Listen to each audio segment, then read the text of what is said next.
पास जाऊं तो लागे इतनी सी कहानी है, बस ये जिंदगानी है। थोड़ा है वो अपना सा, थोड़ा बेगाना सा, रिश्ता अनजाना सा।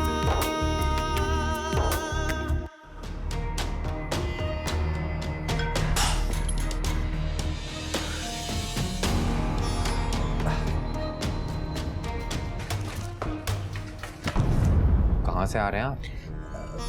मैं वफा बजी ने बुलाया था। फफा ने बुलाया था? किस लिए बुलाया था उसे? मामा, मैंने ज़ैनब को यकीन दिलाने की भरपूर कोशिश की। तो क्या कहा उसने? मामा, उसने कहा है कि वो सोच के बताएगी। ये रिश्ता अनजाना सा। दुख है मुझे बेटा कि मेरी अपनी औलाद मुझे समझ ही नहीं पाई। वफा को देख, हमेशा मुझे अपना दुश्मन ही समझती है, जबकि मैं सिर्फ उसे खुश देखना चाहती हूँ। लेकिन अल्लाह का शुक्र है कि अब उसे समझ आने लगी है और मुझसे एडवाइस भी लेती है। अगर मैं उसे गाइड नहीं करती ना, तो उस घर में न जाने मेरी बेटी का क्या हाल होता। वो लोग तो उसे मुलाजिम बना के रखना चाहते थे। मामा, हम लोग बहुत खुशनसीब कि हमारे पास आप जैसी मामा। मुझे तो रहमत भाई की अम्मी का ख्याल आता कि वो कैसी माँ, कि उन्हें अपनी औलाद की ना ख्वाहिश की परवाह है और ना ही उसकी फीलिंग्स का एहसास। बेटा, ऐसे लोग सिर्फ अनापरस्त होते हैं। उन्हें किसी के दुख या सुख से क्या मतलब। ऐसे माँ बाप की तो सजा यही होना चाहिए कि उनकी औलाद उनकी अना समेत उन्हें अकेला छोड़ के अपनी राहें अलग कर ले। तभी उन्हें एहसास होगा कि उनकी जिद का क्या नतीजा हो सकता है। रहमत की माँ को भी तभी एहसास होगा जब ज़ैनब अपने मुस्तकबिल का फैसला खुद लेगी। मामा, अगर ज़ैनब ने मेरे लिए स्टैंड लिया तो उससे उसके माँ बाप नाराज हो जाएंगे। उसे मुझे हासिल करने के लिए अपने माँ बाप को छोड़ना पड़ेगा। आप प्रॉमिस करें कि आप उसको कभी उसके माँ बाप की कमी महसूस नहीं होने देंगे। तुम फिक्र नहीं करो। प्रॉमिस? थैंक यू मामा।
क्या सोच रहे हो?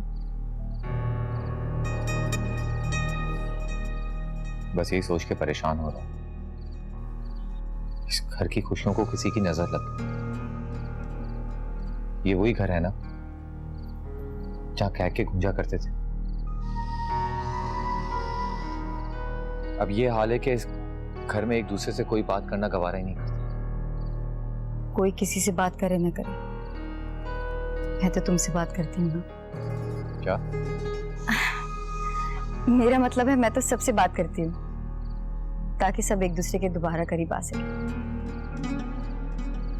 घर में एक बाहर के बंदे के आने की वजह से अजनबियत से माहौल तारी हो गया है।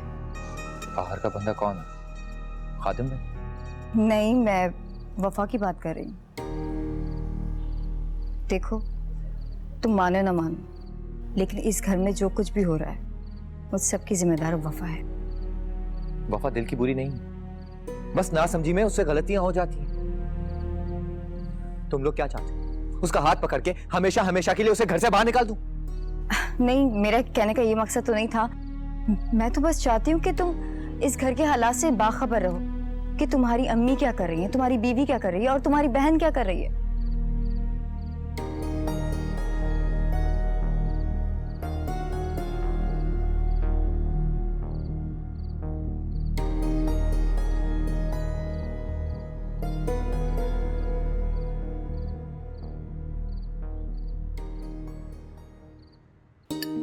शुक्रिया। लाओ बेटा। भाई बिरयानी बहुत अच्छी है सलमा। ज़ैनब बेटा खाना नहीं खा रही, किन सोचों में गुम हो? नहीं अबू जी, मैं खा तो रही हूँ। वो तो मुझे भी नजर आ रहा है कि कितना खा रही हो। प्लेट में जितना डाला था तुमने सब वैसे का वैसा पड़ा हुआ। खाना खाओ बच्चे। सलमा तुम अपनी बेटी के बारे में फिक्रमंद रहती हो, खैर से इसकी शादी करना चाहती हो, लेकिन उसकी सेहत तो देखो दिन ब दिन गिरती जा रही है। चेहरा देखो कुमला कर रह गया, खाना ये खाती नहीं, आंखें भी इसकी सूजी रहती हैं, लगता है रात रात भर सोती नहीं। खाना नहीं खाएगी तो नींद कैसे आएगी? जरा ध्यान रखो इसका। चल अल्हम्दुलिल्लाह। रहमत बेटा, मुझे 3-4 दिनों के लिए लाहौर जाना पड़ रहा है। एक मेरे दोस्त हैं, उनकी तबीयत नासाज है, तो मैंने सोचा चला जाऊं, उनकी तबीयत भी पूछ लूं और कुछ रिश्तेदारों से भी मुलाकात हो जाएगी। तो तुमने पीछे घर का पूरा ख्याल रखना और कारोबार को भी देखना, ठीक है? वैसे तो तुम कारोबार को देखते हो बहुत अच्छा। जी बेहतर। शाबाश।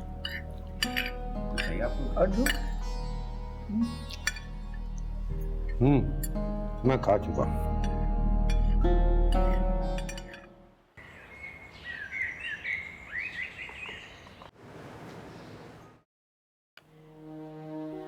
मैंने अच्छी तरह सोच लिया हसन,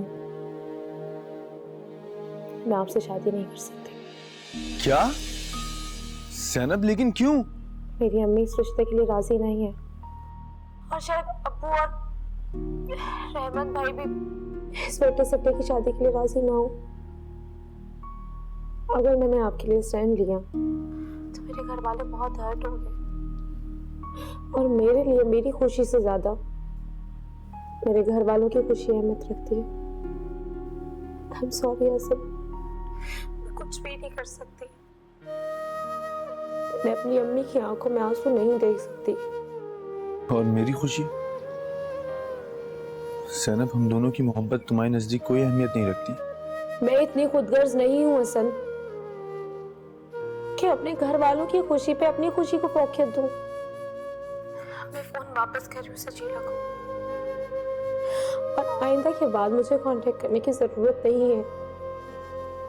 अल्लाह हाफिज। ज़ैनब, ज़ैनब,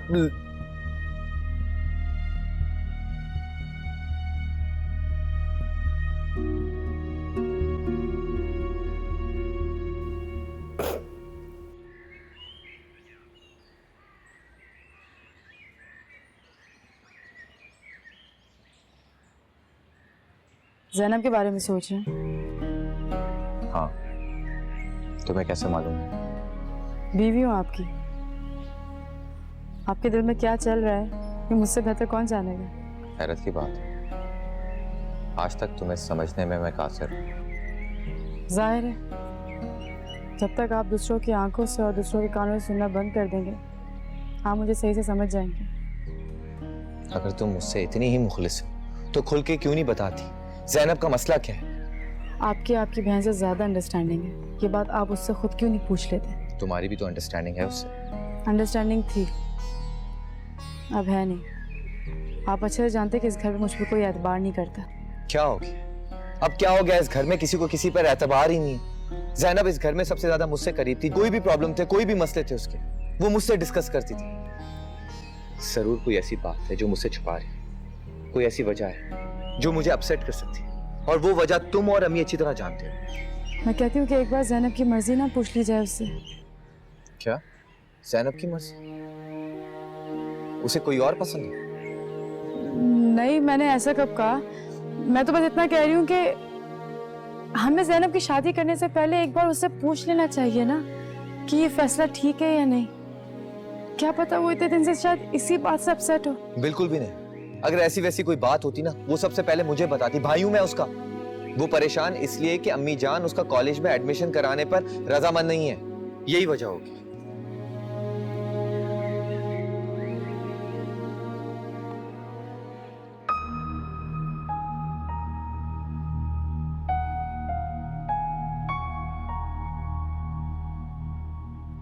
हसन, क्या हुआ बेटा? मामा ज़ैनब ने इनकार कर दिया। What? यस। और इसने ये भी कहा कि जहां उसके माँ बाप बोलेंगे वो वहीं शादी करेगी और वो मुझसे कभी बात नहीं करेगी।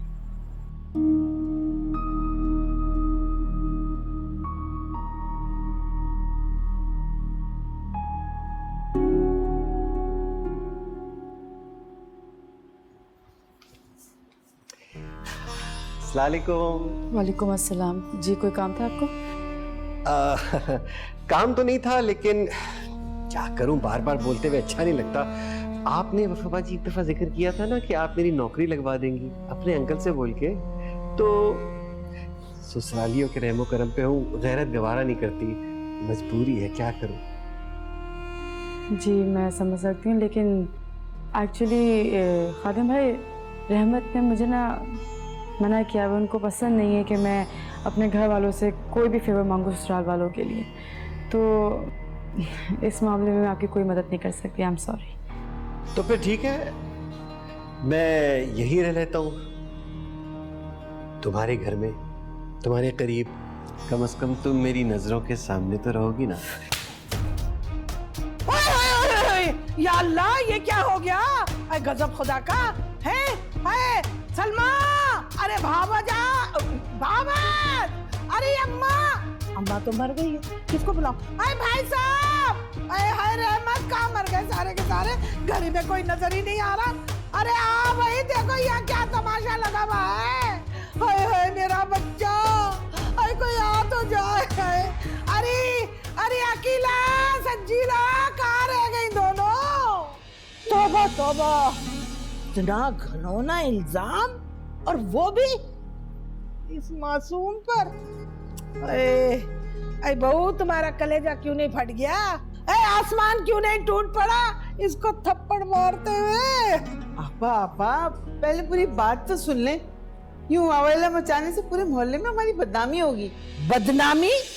बदनामी तो उसी दिन हो गई थी जिस दिन ये बेहया ने इस घर में पहला कदम रखा था। पोपो, वफा मेरी बीवी है, कम से कम इस बात का तो लिहाज कर लेती। वो इस घर की बहू है। वफा, तुम बोलो, क्या बोलना चाहती हो? इसे पूरा हक है बोलने का। हाँ भाई, तुम तो इसी की सुनो, हैं? अरे हमारी कौन सुनेगा? हम होते कौन है तुम्हारे? हाँ चलो बच्चों, चले। हाँ अम्मी, हम इस घर में नहीं रहेंगे जिस घर में मेरे शौहर की इज्जत नहीं। चले। होश की ना खुलो अम्मा, हम जाएंगे कहाँ? कोई कहीं नहीं जाएगा, और किसी के चिल्लाने से वो सच्चा साबित नहीं हो जाएगा। बोलो वफा, तुम क्या कह रही थी? मैं सबको सच बता चुकी हूँ। मैं किसी के झूठ में शामिल होकर अपना सच नहीं झूठा करा सकती, और ना मुझे किसी को झूठा साबित करना है। बहुत बर्दाश्त कर लिया, बहुत दिनों से बर्दाश्त कर रही थी, लेकिन आज तो हद ही कर दी इन्होंने।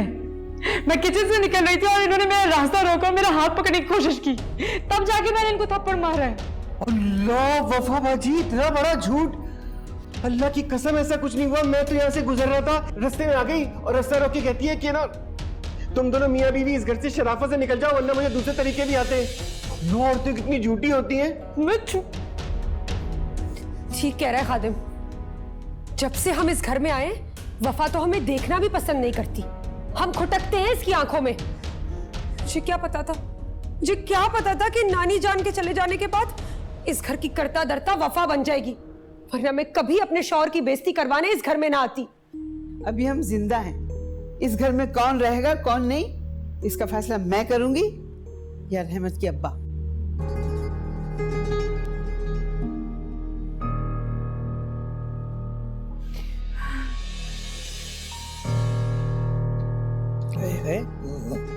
चला तू मेरा सब, तू तो चल। इसकी खबर लेनी है अभी।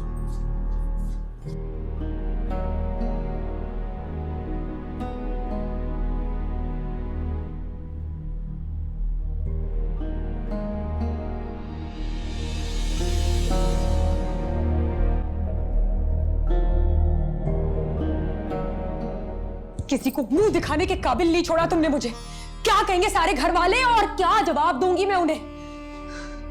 निकम्मे और निखट्टू तो तुम पहले से थे, अब बेहया और आवारा भी हो गए हो। जिस थाली में खाते हो उसी में छेद करते हो। बहुत हो गया खादिम हुसैन, बहुत बर्दाश्त कर लिया तुम्हें मैंने। आज मैं तुम्हें नहीं छोड़ूंगी। आज मैं तुम्हें बताती हूँ तुम क्या कर रही है? जान से मार रही है क्या इसे? हैं? इस मरदूत को? और बाहर तो बैठी बड़ी हिमायतें कर रही थी इसकी, और अंदर लाके उसका बुरकस निकाल रही है। अम्मी बस आज आप चुप कर जाएं। आप मेरे और इसके दरमियान बिल्कुल नहीं बोलेंगी। इसने मेरे नाक में दम कर रखा है। इसे कितनी बार कहा है कि इस कमरे से बाहर कदम ना निकाला कर, लेकिन ये सुनता ही नहीं है। जहां कदम रखता है वहां मुसीबत आ जाती है। अम्मी आज मैं इसे नहीं छोड़ूंगी, नहीं छोड़ूंगी आज मैं इसे। अरे छोड़ इसे। खालिदान, मैंने खुदा की कसम कुछ नहीं किया, मुझे आपकी जान की कसम है कि वैसा कुछ किया हो तो। कमबख्त मारे, मेरी जान की कसम क्यों खा रहा है? खाना है तो अपनी कसम खाना। हाँ अम्मी बिल्कुल ठीक कह रही हैं। खाओ ना अपनी उस मोटी बेबी बाजी की कसम। हम मेरी अम्मी की कसम क्यों खाते हो? अच्छी तरह समझती हूँ मैं तुम्हारी चालबाजियों को। जरूर तुमने ही ऐसा कुछ किया होगा कि वफा ने तुम्हें थप्पड़ मार दिया। बताओ मुझे, बताओ, वरना मैं तुम्हारी जान ले लूंगी। अच्छा बता रहा हूँ, मुझे छोड़ो तो बेगम जान, मुझे मौका तो दो बोलने का। मैं बता रहा हूँ, मुझे तुम्हारी कसम, मेरा मतलब है कि बेबी भाजी की कसम है। मैं सच बताऊंगा, जो कुछ बोलूंगा सच बोलूंगा। पता हुआ ये कि ना, मैं किचन में गया, वहां पे वफा खड़ी हुई थी, मुझे अच्छी लगी, मैंने उसको छेड़ दिया। और उसके बाद फिर उसको बात पसंद नहीं आई। हालांकि वैसे तो मुझे स्माइलें देती रहती है, लेकिन उस वक्त उसको मेरी बात पसंद नहीं आई, तो उसने जो है ना मर गई। तूने वफा को छेड़ दिया?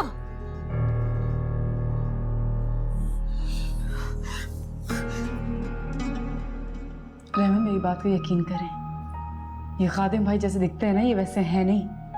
इनके दो रूप हैं। मुझे तो कोई नफ्सियाती मरीज लगते हैं जो बार बार अपना रंग बदलते रहते हैं। मेरा कहना माने, इनको घर से निकालें, वरना बाद में हमें से पछताना पड़ेगा।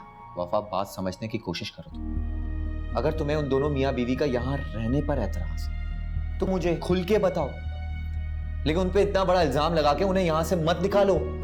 वो जैसा भी है तो इस घर का दामाद ना। मैं इल्जाम नहीं लगा रही उन पे, मैंने अपनी आंखों से देखा है। रहमत मुझे खिड़की से अंदर यहाँ पर झांक रहे थे। वो एक दो दिन से तो इतनी वल्गर बातें करने लगे मुझसे। काफी इग्नोर किया मैंने, सोचा शायद मेरा वहम होगा, इसलिए मैंने आपको नहीं बताया। लेकिन आज तो उन्होंने अपनी हद ही पार कर दी। मेरे सामने खड़े होकर मेरा रास्ता रोकने की कोशिश की उन्होंने। अगर ये बात सच है ना तो मैं इसे छोड़ूंगा नहीं, और अगर झूठ हुई तो मैं झूठ क्यों बोलूंगी आपसे? आपको मुझ पे अपनी बीवी पर यकीन होना चाहिए। जब बंटी ने मुझसे इस तरह बिहेव किया था और इस तरह बात की थी, तब तो आपके अंदर बड़ी गैरत जाग गई थी। आज खादिम भाई पे बात आई है तो आज आपकी गैरत का है? हाँ, खामोश क्यों खड़े हैं आप? मेरी सच्चाई का मुझसे सबूत मांग रहे हैं। वफा तुम अच्छी तरह जानती हो कितनी नफरत है मुझे उससे और उसके जिक्र से, फिर भी तुम बात बात पे उसका हवाला देती हो। तंग आ गया हूं मैं सारे दिन की बकबक से। कहाँ जा रहे हैं आप? खादिम को सबक सिखाने। अब ये मेरी इज्जत और खैरत का सवाल है।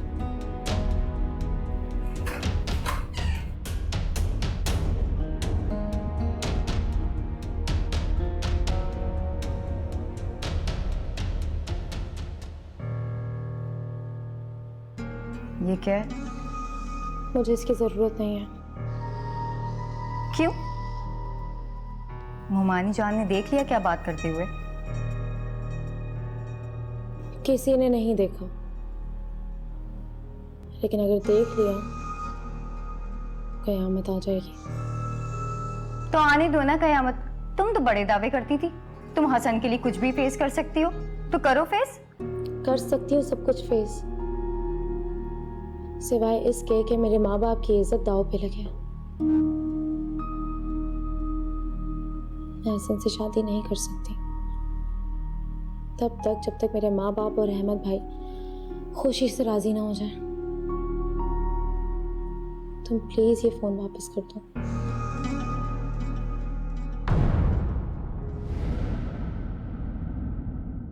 ये रिश्ता अनजाना सा। खुदा की कसम खालाजान, झूठ कहूं ना तो जबान कट जाए। मैं पानी पीने किचन में गया तो मैंने देखा वफा बाजी हाथ में फोन लिए दीवार की तरफ मुंह करके ना चुपके चुपके किसी से बातें कर रही थी। शर्म नहीं आती आपको? कितना बड़ा झूठ बोल रहे हो आप खादिम भाई। मैं झूठ बोल रहा हूँ, मैं झूठ बोल रहा हूँ। कैसे कैसे इल्जाम लगाए तुमने मुझ पे? आपसे मैं कैसे जबरदस्ती कर सकता हूँ वफा बाजी? भाई अगर वफा अपने शौहर और ससुराल वालों के जुल्म से तंग आकर यहाँ वापस आना चाहती है तो क्यों रोक रहे हैं आप उसे? हमारी बेटी हम पे भारी तो नहीं है ना? क्या हम उसे यहाँ रख नहीं सकते?